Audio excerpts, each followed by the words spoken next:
to Building Back Better with the American Rescue Plan, brought to you by ServiceNow. I'm your host, George Jackson. In March, President Biden signed the ARP and allocated $2 billion to public sector modernization. It has two main goals: alleviate some of the short-term financial trauma impacting communities across the country, and rebuilding for a stronger, more sustainable future.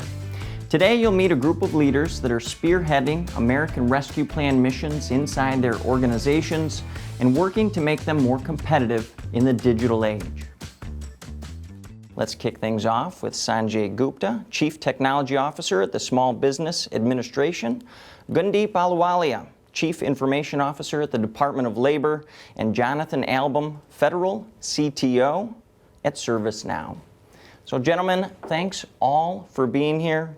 Gundeep, I'd like to start with just a thumbnail of what you're doing around the ARP at the Department of Labor. I know that it's a lot, so just tell our audience kind of what it touches. Well, thank you so much for having me here. I think labor, I'd like to talk a little bit about the diversity of our mission sets, from worker protection to training to apprenticeships, $23 billion worth of grants, unemployment insurance, temporary visa programs. We have a large diversity, and to cater to that, we have actually built a digital modernization plan for the last few years, and we've been on that journey. ARP sort of fits very nicely in there because it is designed to build resilience in the unemployment insurance ecosystem. And that's exactly what we have been focused on for the last 5-6 months since the act was enacted. We focused on 3 different areas. One is improving equity. Second is improving timeliness, and third is fighting fraud, waste, and abuse. And in many ways, all 3 of them are sort of connected. So one area, if you're able to do better, the other, you have more resources to lift that area as well. We've given about $400 million worth of grants. 160 of them is towards fighting fraud and waste to our state partners, who are a important partner in this ecosystem. And the second piece is to improve equity, outreach, training, understanding what the claimants are facing out there, and improving their claimant experience. Lastly, we have focused a lot on building software capabilities that can either be deployed in a central manner or can be given to the states where they can absorb those modules into their software and improve that claimant experience as well. So a lot of activities. Finally, all the stars are aligning, and I feel like we should be able to build the resilience that this UI ecosystem needs. So that's where we are. We'll dig into some of those 3 areas a little bit more here in our program, but let's talk with Sanjay. Sanjay, you're joining us remotely from India. You've spent a lot of time, Paycheck Protection Plan in the lead up to the American Rescue Plan. Tell us a little bit about what you're working on right now relative to this huge IT modernization initiative. Certainly, and thank you for having me on your show here today. So as I think the audience knows, the Small Business Administration has been at the forefront of the nation's largest ever economic recovery initiatives. You mentioned the PPP program, the Paycheck Protection Program, and there was also an adjoining program, the Economic Disaster Injury Loan Program, or EIDL program. And those 2 have been our flagship programs. In addition, we've also had more specific and targeted programs in the last 6 months or so. The SVOG program, which is the Shuttered Venue Operators Grant Program, and the Restaurant Revitalization Fund, or the RRF Fund. It's actually a grant program as well. And just to sort of put this in the larger context, in a typical year, the SBA processes anywhere between 25 to 30 to maybe $35 billion in loans and grants for the small businesses. In the year and a half plus now, we have processed over $1 trillion. And by the way, these programs are still running. So certainly, by no far imagination, any of these programs have come to an end. Like, for example, the PPP program you mentioned, that one has gone through 3 rounds. There's sort of 2 parts to it. The first part is really the loan guarantee part. The second part is the loan forgiveness part, and that continues on. And so does the EIDL program continue on. So a lot going on, still going on. and still helping recover from economic disaster that we've all as a nation faced. Jonathan, if I can appropriate a word from Gundeep here, Mammoth. This is a mammoth amount of spending. Yep. These are mammoth challenges. What are some sort of commonalities to those challenges in the organizations that you work with across the public sector? Well, that's a great question, George. And I think one of the themes that I heard both with Sanjay and Gundeep is this idea of modernizing the way people interact with their government, making it simpler for people to use the programs that are offered to them. And one of the things that we talk a lot about at ServiceNow is that we want to make government work better for public sector employees and the people they serve, because it always comes back to the people.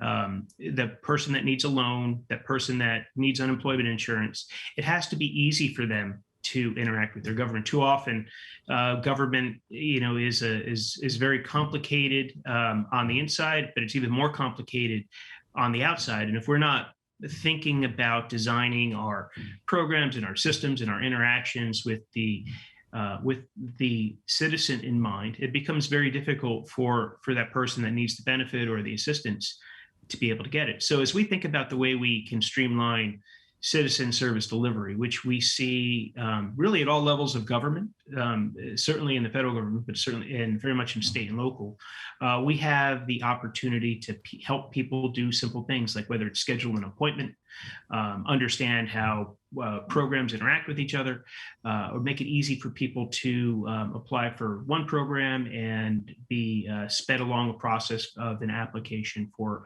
another program or another loan, because we can share that data, we can move it between systems, and we're doing more and more of that kind of work. So I think the American Rescue Plan, while there's a lot there, core to it, and what we're hearing so far today is about the modernization of the way people interact with their government, that citizen engagement, making it easy for people to interact, I think is really core. Gundeep, earlier you mentioned equity, and Jonathan talks about citizen service delivery here. I know that IT modernization is, a foundational goal of the American Rescue Plan, but there's also a generational goal here too. Can you talk a little bit about equity and sort of what labor is working on there? So we've taken several steps now in combating and improving equity across the ecosystem. We've actually provided some grant money, both to fight fraud, waste, and abuse, as well as improve equity. And one must never forget that fraud, waste, and abuse and improving equity are actually two sides of the same thread, right? So if you are able to combat fraud, waste, and abuse effectively, by definition, you will improve equity on the other side as well. So we provided about $160 million worth of grants to the states to fight fraud, waste, and abuse. And we have also provided about $240 million to all the states to combat equity or to improve equity, to do outreach activities, et cetera. In addition, what we have also tried to do is we are trying to look for partnerships where we can do better outreach. And last but not the least, as Jonathan said, it is extremely important to improve our IT systems and the way people are able to file claims, right? So how does that citizen experience look like? Where do you walk in to actually submit a claim? How do you recertify those claims? And I think streamlining those over a period of time with a user-centric approach, right? And building modular technologies that can either be deployed in a central fashion or can be given to the states. They adopt them and put them into their own systems is the best way to raise all ships from an equity perspective. So giving them resources, giving them grants, but then also following it up with technology and modular software that improves that user-centric experience for any claimant is extremely important. And those are the things that we are focused on at this point in time. Sanjay, you had a wonderful foundation at the Small Business Administration for Modernization, and I think early on in the pandemic needed scalability. I mentioned PPP earlier in the conversation. You needed to scale up those programs pretty much overnight As I understand it, a lot of the work that you've been doing now to build upon that foundation has to do with emerging tech, machine learning, artificial intelligence, et cetera. Could you explain a little bit of that to our audience? Yeah, absolutely. So high level, back in 2017, I had the opportunity to lay the cloud foundation for the SBA. And then, subsequent years, laid the cloud-based cybersecurity foundation for the SBA. And the reason I talk about those two are those two components were critical in our ability to deliver on those flagship programs. And what we did was we'd also started using, like you mentioned, artificial intelligence and machine learning capabilities. I'll give a couple of instances where we were able to scale up rapidly because of that foundation we had established in the years past. For example, we had started using algorithmic-based decision support systems. So that's a mouthful of words. Simply put, it is about credit risk assessment or credit worthiness assessment or identity. I know Gundeep talked about fraud. So identity is a key aspect of mitigating and reducing potential fraud. So what we had started doing was we started experimenting on some of those capabilities, which use some artificial intelligence, machine learning capabilities. But when the pandemic hit, because of the volume and the velocity of the work we were trying to do quickly, we accelerated the use of these solutions, and they were quite immensely beneficial in our ability to deliver these programs. So for example, we use some automated decision support systems, which allowed us to look at a loan application and see if it needed further reviews, or it could be, if you will, to a most extent, approved on the basis of, the initial assessments, right? Now, I'm not going to say that, there was an automatic approval with no humans in the loop. We did have a human in the loop factor for a variety of different reasons. But for the most part, that allowed us to say, where do we need the human focus to be on? Which part of the application needs more detailed assessments or follow-ups, as an example? The cyber angle that I talked about as well, George, is also very critical. There were two things happening. I mentioned about the scale and the size increase from dollars and loan capital that we processed. But we were also, as an agency, scaling up from a staffing standpoint. So we went up about 4 times the staffing size that we were pre-pandemic. And what that meant was, since everybody was working in a telework situation, we needed to ensure, one, they were productive. 2, the mission that they were supporting was secured. And because of that cloud-based cybersecurity foundation I referenced, I had helped establish back in 2017 and 2018, that allowed us to be able to manage a nearly 100% remote workforce without having to compromise on the cybersecurity angle. And of course, not to say that cybersecurity is not ever important. I think in the last 12 months, if anything that has come up is the fact that cybersecurity or lack of can have a debilitating effect on any organization, meaning of any size, any type of, whether private sector, whether public sector. And so that was paramount to us and continues to be paramount to us. And last but not the least, given the amount of capital that the SBA is processing, it automatically becomes a target as well. So I just want to kind of highlight those two angles. There's probably a lot more that I could talk about, but I'll also like to hear from Jonathan and Gundeep what they have done. Well, Jonathan, I was watching you in one of the monitors here on set. Something stood out in those remarks to you, and I'm going to give you a 2-part question. Sanjay mentioned, all of this foundational work the previous 12 months. What should agencies and organizations be doing in the next 12 months? Well, so I assume that's part one. I think that, so first, the thing that stood out for me, I'll say relates to the answer to that question. So Sanjay and Gundeep, they're both talking about fraud, and they're talking about the underlying data that makes these programs work successfully. And, I have experience when I was a CIO in the federal government around fraud detection. And one of the things that I learned very early on was that the sooner that we can detect that fraud's happening in the system, the more likely we are to be able to recover those payments, to reduce the number of improper payments that can't be recovered. And so much of that requires you to understand the data, how it flows through the organization, how it flows flows through these different processes, and to have the systems and the data connected. So people who see something bad happening can go ahead and quickly take action. And generally, in these complex programs, there's a number of systems that are interacting at different levels of government, perhaps, and to have those systems integrated properly, and to have a platform that allows the data to flow and to have the proper workflows in place to combat fraud is really, really critical. So, that was what I was hearing, and I was harkening back to some time where I had responsibility for those systems and things we were trying to accomplish back when I was a federal CIO. But moving forward, I think there's really a lot of work still to be done, generally in understanding what all the data is and where it is inside an organization, how it flows through the different processes. And I think that agencies need to continue to document these processes, understand them very well, so we can think about ways to innovate on top of them and make them better. When the pandemic hit, we know that every single organization had to work very quickly to transition, not just to a telework mode, but to mode where we're serving customers remotely. So that really required CIOs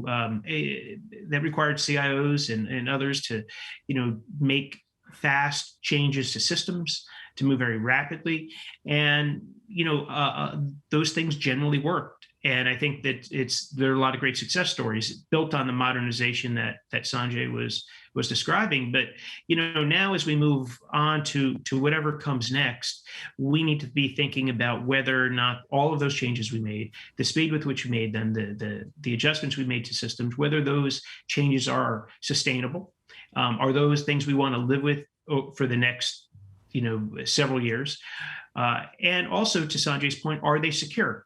When you work that quickly, you may be choosing to accept risks into your processes. And to the extent that we have an opportunity now to do a strategic pause and do an assessment of the changes we made and understand any changes we need to make on top of those to make them more sustainable and more secure, I think it's really incumbent that we do that while keeping in mind the data and the processes and asking ourselves questions about whether or not the way the process works, the way it was adjusted is the best way. Is there a way to make it more digital, put more control over the process in the hands of the citizens to increase that engagement? And I think those are the opportunities right in front of us now. Well, team, Gundeep here in studio, Sanjay joining remotely.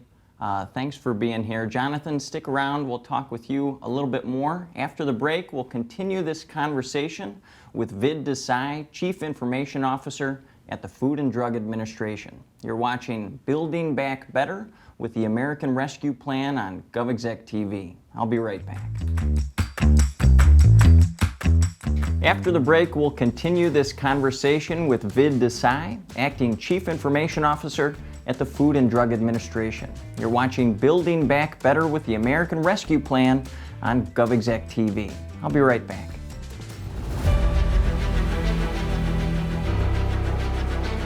The federal government's mission extends far and wide. This year has brought unprecedented challenges for the nation and the public sectors. The officials who take on these challenges fight pandemics. In these unpredictable times, it is more important than ever to recognize those who have done incredible work of public service for our country. They fight for equality. My friends, let us not forget that we are involved in a serious social revolution. They fight for the people of the United States of America.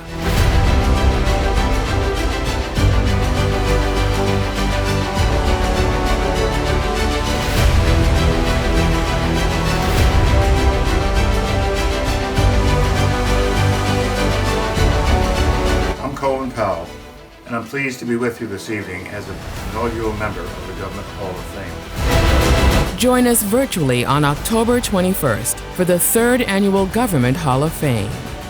There are people that I've encountered in my career that have just time and time again delivered heroic things to the country.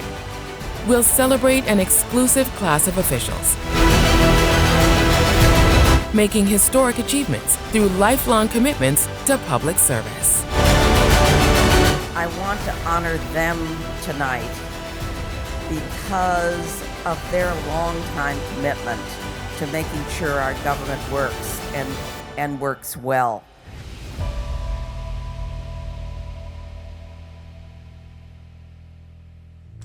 Welcome back to Building Back Better with the American Rescue Plan, brought to you by ServiceNow. Managing legacy systems can be a complex and costly process. For years, federal agencies requested more money to support their modernization efforts. The ARP offers some of that relief, but successful implementation will require successful modernization strategies. Let's dig in with Vid Desai, Acting Chief Information Officer and Chief Technology Officer at the FDA. And here again, Jonathan Album, Federal Chief Technology Officer at ServiceNow. Vid, let's start with you. I know that it's a lot, but what is the FDA doing right now relative to the American Rescue Plan, the ARP? Thank you, George. Relative to the ARP, we received funding for primarily three areas. During the pandemic, we had to pause our inspections of our site facilities, especially the international ones. So the funding encourages us to resume and catch up on the backlog of inspections. The other area, obviously, during the pandemic, many of us, and you've probably seen this on the news and heard this ad nauseum about the supply chain issues that many critical healthcare products ran into. And so the FDA is charged with putting in some better processes and better ways of managing the overall healthcare supply chain. And then the third area that we got some funding for is on the cybersecurity side. And obviously, the threat landscape there has changed very, very significantly. And so, even prior to the pandemic, the FDA was under a pretty fast-paced modernization activity. And so what the ARP has done is essentially prioritize the supply chain, the inspection, which are very broad areas for us to kind of prioritize in our modernization. So it accelerated our modernization. We're using those two areas to basically focus in on our modernization efforts. And stand up, long-lasting impact, too, I think, is something that came out of our last conversation, Jonathan, with Sanjay and Gundeep. Let's talk a little bit about that supply chain issue that, Vid is talking about here. It didn't come up in the last portion of our conversation. I can certainly see why it comes up with the FDA, a huge focus right now with vaccine management. How do technologically organizations do a better job of integrating all of those disparate parts of what they do on a daily basis to better manage supply chain? Yeah, George, that's a really great question again. And I think part of the challenge of supply chains, what you just said, the data is in a lot of systems spread out across a number of different entities. Different government organizations, private sector organizations, and the ability to bring that data together on a single platform and then execute workflows leveraging that data is one of the ways organizations can overcome some of these supply chain challenges. When you think about vaccine management, you remember how complicated it was in the early days of vaccine distribution. We really recognize vaccine administration management as the workflow challenge of our time, and we've come such a long way since that moment back last winter. We have now we need to be thinking about how we get people back into offices, how we get people back into schools, and continuing to vaccinate citizens, and then be focused on getting people booster shots is really key to that, and returning to some kind of normalcy. And the American Rescue Plan has a lot of funding for vaccine administration and management. The CDC has already awarded billions of dollars. I know we're talking the vid from the FDA, but when you think about that HHS mission space, there's so much interrelationship between aspects of the mission. And when we think about how people get a vaccine and how people interact with the organizations, the different government organizations that might be managing that process, we want to make it simple for them to engage, something we talked about in our prior section. And we need to be thinking about how they can easily and simply get what they need, whether it's a vaccine in this case, or loans or grants in the prior segment. And many organizations have used ServiceNow as part of this vaccine process. ServiceNow's supported the distribution of more than 20 million shots. So we've been a real player in this, and we're going to continue to be. And it's something that everyone in the company takes great pride in. Vid, prior to us going on the air here, I did a little reading about some of the work that you've been doing at FDA, and it seems like data support needed during the pandemic was a big part of it. What did you learn there, and how are you using that data to address the sort of next set of challenges for the agency? So one of the issues we have, not just across the FDA, but I think this is true of across the federal landscape, is we tend to work in very siloed manners. So even within the FDA, we've got a number of centers. Centers have many divisions and offices and stuff like that. And the way things normally work is, funding kind of flows into these very siloed areas. And so when we look at our systems landscape and our data landscape, it is very siloed and very fragmented. And many of these data sets and systems weren't designed to talk to each other. And so one of the challenges we ran into is, as we tried to put the systems and the data together to kind of leverage across the, how we manage the pandemic, it was very, very difficult because these systems were just not designed to talk to each other. And this is also true of external data sets. And I think one of the things that we've come to understand is, in the future, we're going to need to design these systems and data sets to interoperate a lot better than they do today. And so that's an area of focus for us right now, and that's a big part of our modernization. We've recently, in March of 2021, published our Data Modernization Action Plan, which is specifically focused at addressing this data issue. Data is everything in our space. We're a science and data organization. And the more we make it efficient to use data to solve today's problems, the better off we are as an agency. So that's where our focus is right now. Is that challenge, Jonathan, common as you look across this public sector ecosystem, this challenge of siloed data, getting it all to sort of speak together and sort of fuel these larger IT modernization efforts? Yeah, absolutely it is. It's a common theme across all levels of government, all organizations, private and public sector, I think, because of something Vid noted. He's now thinking about designing systems so the data can interact and these systems can communicate. That's not where we started over time, and the systems that we generally use to support our businesses and our government programs, they weren't designed that way, to his point. So you have these silos, and now you need to work backwards. And part of that working backwards can be modernizing and rebuilding a system from scratch and replacing it, or building the new things in a certain way, like Vid's describing. One of the things that another approach, one that I think a lot of organizations are having success with, is overlaying a platform across those systems and being able to leverage the data from those legacy systems, those systems of record, and then being able to use that data to do different activities. You can leverage that data via workflow to drive to an outcome without having to replace that underlying system. But you have to do the work to deploy a platform and then integrate the data sets with that platform, and then understand how those different data sets relate to one another. And it certainly sounds like those are the kinds of things that Vid is describing that he's doing, they put in their plan. There's just a lot of ways to get there, and I think that there's never one single answer, but the approach that I see in the market, and I see different agencies taking, is this overlaying a platform to speed that digital transformation.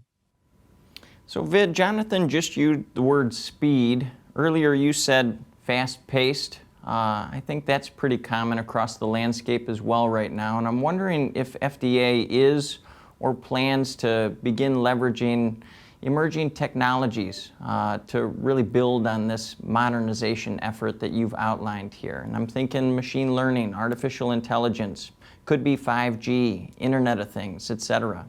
Take it any way you want to run with it, Absolutely. sir. Absolutely.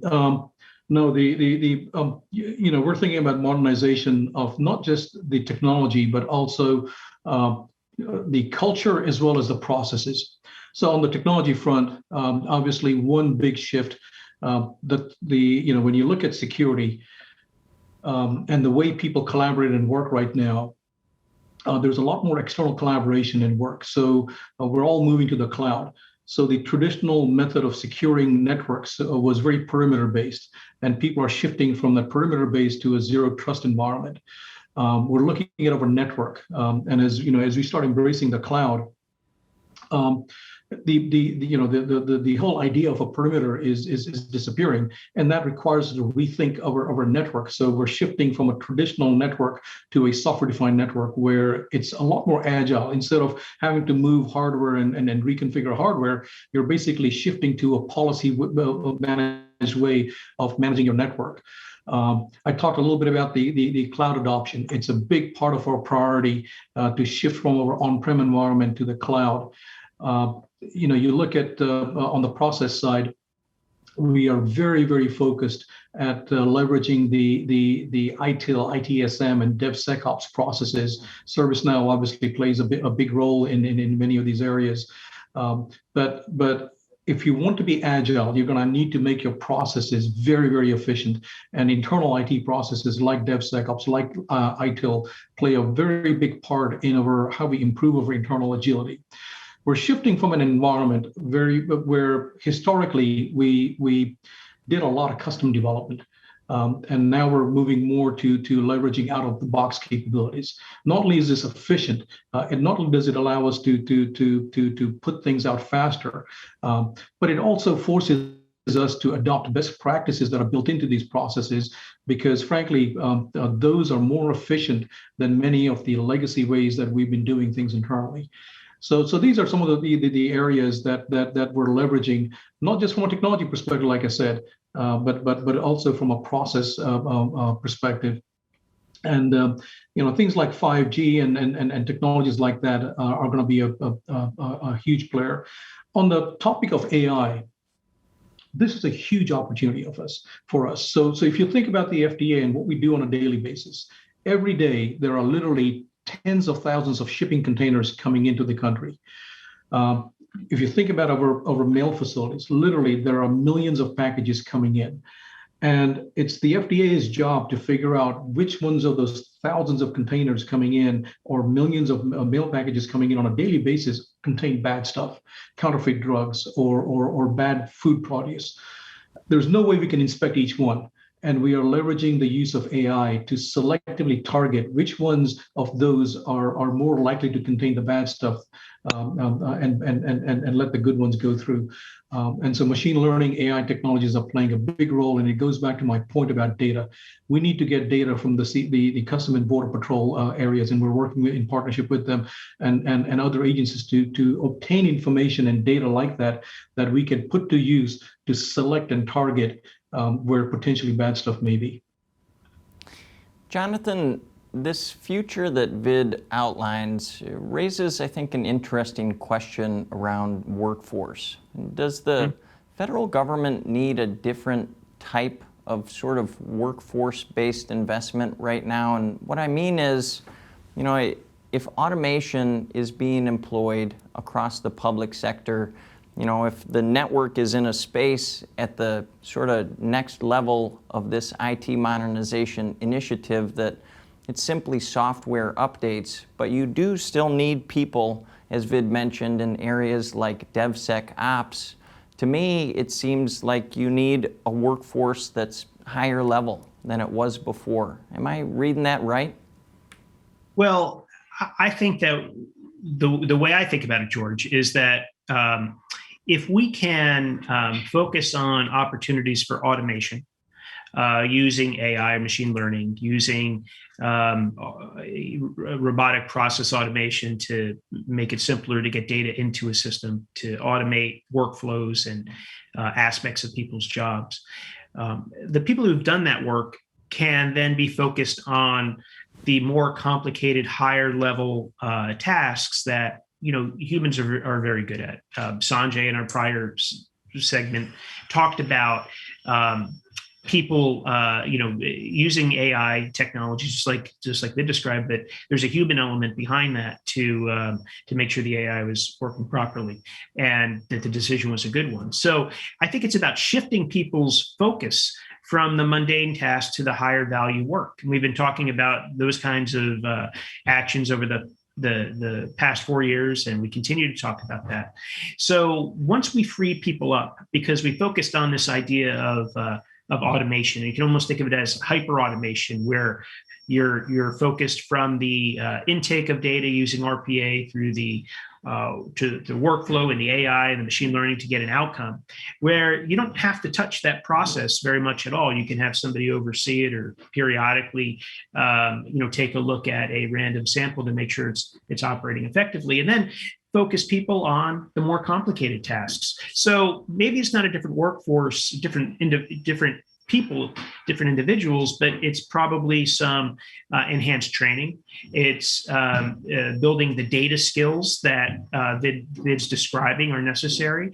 And I think those data skills exist in lots of places in an agency today. It's not just in the IT organization. There's lots of people who are very good with data who work in program and policy jobs who've been dealing with data for a long time, but we don't necessarily think about them as IT employees or as data analysts, or say we think about them as policy analysts. But they have the right kind of skill set that can be that can make an agency very successful in the future.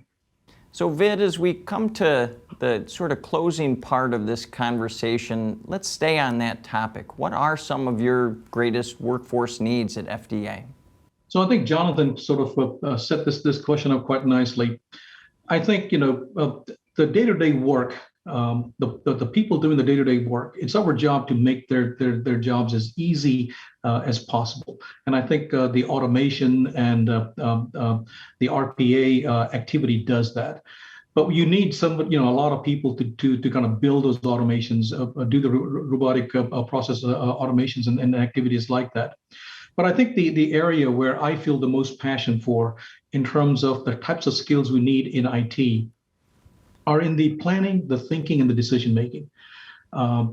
That's the area where that's the one area that you cannot outsource. And the planners, the thinkers, and the decision makers have to be internal. They have to understand the business. They have to understand the technology, and they have to understand the processes. And so that building and retaining that skill set, I think, is the most important. And in my experience, probably the hardest to not only hire, but also to retain on an ongoing basis. A lot of people, after a few years, want to move and go to a different organization, and with that, you lose a lot of that knowledge. So how do we preserve that? So I think that's a little bit of my thinking in terms of some of the key skill sets. The planners, the thinkers, and the decision makers. Those are the ones that we absolutely need to find and retain and preserve. Well, some wonderful decision makers, some strategists as part of these conversations today. Vid, Jonathan, thanks for joining us. Thank you, the audience, for tuning in. I hope you learned a few strategies that will help you plan for the future, redesign your organization, and be more competitive in this digital age. For GovExec TV, I'm George Jackson.